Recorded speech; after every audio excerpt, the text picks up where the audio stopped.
ইসলামী আন্দোলনকে নিয়ে বারবার অপপ্রচার চালায় জাতীয় অনেক মিডিয়া।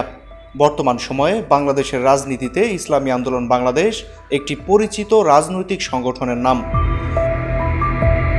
ইসলামী আন্দোলন বাংলাদেশ 1987 সাল থেকেই তাদের আদর্শকে ঠিক রেখে তারা রাজনীতি করে আসছে।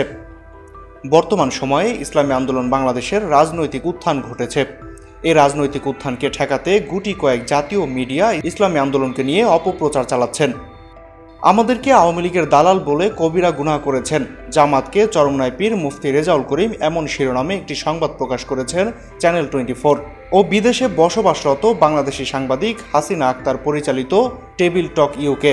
অথচ ওই সংবাদে ইসলামী আন্দোলন বাংলাদেশের আমির মুফতি সৈয়দ রেজাউল করিম জামাতের নামই উল্লেখ করেননি।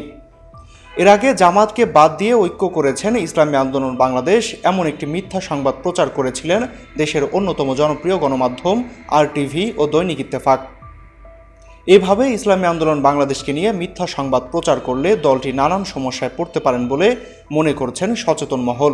এইসব মিডিয়ার বিরুদ্ধে ইসলামী আন্দোলন বাংলাদেশকে দ্রুত আইনগত পদক্ষেপ নেওয়া জরুরি বলে মনে করছেন অনেকেই।